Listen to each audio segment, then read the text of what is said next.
If you're lonely, looking for the love of your life, she's not on Hinge, bro. I promise. As someone that has used every single dating app out there, Tinder, Bumble, Hinge, Grindr, Valorant, this is why I'm telling you to please stop using them. I used to consider myself to be a lover boy. I know that sounds cringe, but hear me out. My definition of what being a lover boy is going above and beyond for your significant other and making them feel loved the way they deserve. And since dating apps, I am no longer that person. Here's my background. I went from boarding school that was all boys and going straight from that to full-time employment with people double my age. At the time, I was 18. So there was no way for me to meet people my age organically. All of my friends from boarding school either went to separate universities or back to their respective countries, which meant I had no friends. So that means no excuse to go outside. So the only options at the time, for me at least, was to go out and cold approach like a fucking weirdo or dating apps. My first dating app was Tinder. Even back then, the app was full of bots and you had to swipe for years before you found anyone that you liked. And from my findings, people mostly use this app to, for lack of a better word,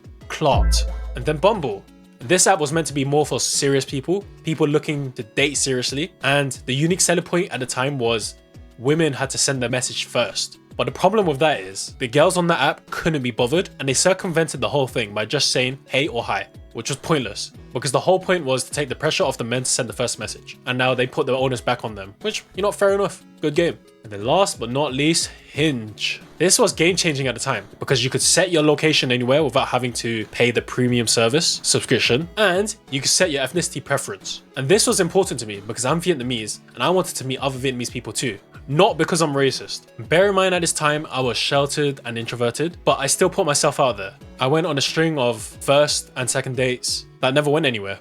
And being this young fucks you up because learning how to date at this age and navigating this quantity of people gave me an insight to dating that was all just a game, and I stopped taking it seriously. It became like the only way I can describe job applications. Match of hella people and hope one sticks. I even developed my own one-liner. Respectfully, let's hold hands. At the time, I thought I was the fucking man that I invented the wheel. A couple years from then now, I think it's cringe. But at the time it worked. So I went on hella days and spent money on girls that I'd most likely never see again. There was even one time I bought omakase for a girl knowing that I didn't like her. So fuck that shit. I quit all the apps cold turkey. And then once I did, I started focusing my energy into making videos instead. And then somehow I started meeting people more organically. Maybe it's because I was more outgoing at this point or because I was older and I understood life a bit more. But the lesson is this: dating apps made me more cynical. I started treating dating like a step-by-step methodical routine. Don't get me wrong, I did meet a few people that I really liked. I even found my first loopy girl from there. I'll talk about that in another video.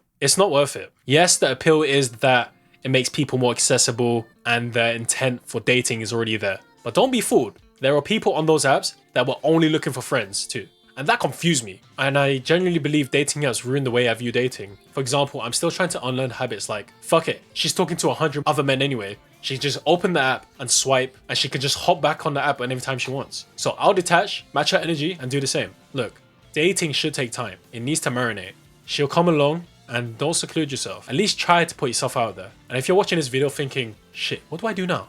What's the point then? Put yourself in situations where rejection actually costs something. Not a left swipe and not being left on red, but eye contact, tone, and presence. Whereas real life reminds you that people are human. Awkward, slow, and inconsistent. And that's where connection actually happens. And I'm not saying delete the dating apps and become a monk. Stop letting an algorithm teach you how to love. Dating should feel a little scary, and there should be some risk. It should take time, and it should make you feel uncomfortable until it makes sense.